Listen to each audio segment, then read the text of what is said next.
I'm glad you mentioned the scary movie because this tells us so much about panic disorder and anxiety disorders in general.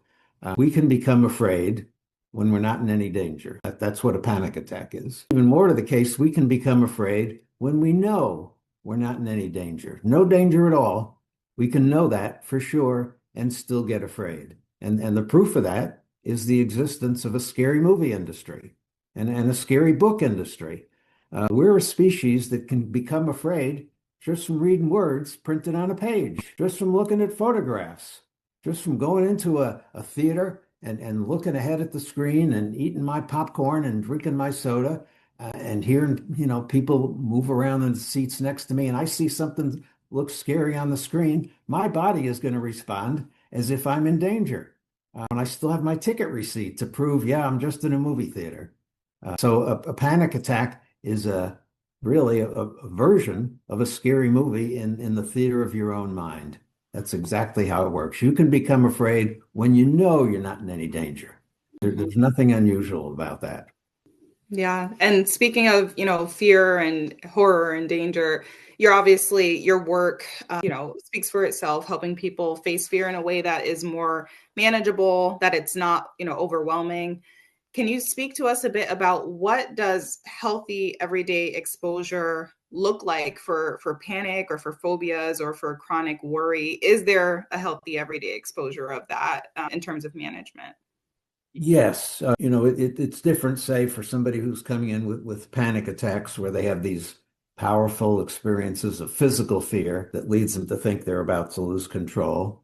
Maybe as compared to someone with generalized anxiety disorder who doesn't so much have all those powerful physical sensations of panic, but they're constantly worrying, what if this and what if that and what if the other thing? In either event, if it's more purely thoughts as the symptoms, or the full body experience of a panic attack. The exposure involves a step at a time at a pace that's acceptable to the client, stepping into the circumstances, the locations, the activities, whatever, that produce some anxiety symptoms.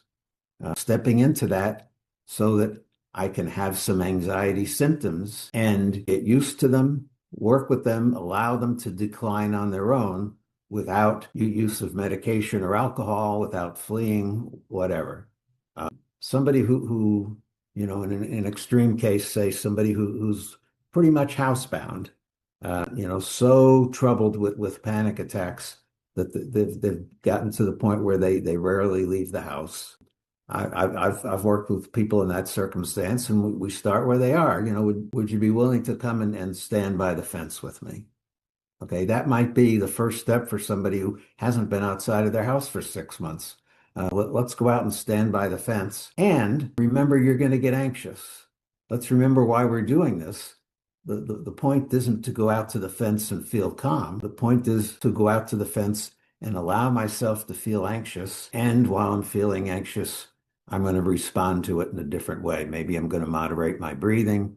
Maybe I'm going to remind myself, okay, this is good. I came out here to practice feeling afraid, and I'm afraid. Good. I got what I came for. That's so important to the exposure. People often misunderstand and think exposure means go out and do it and don't feel afraid.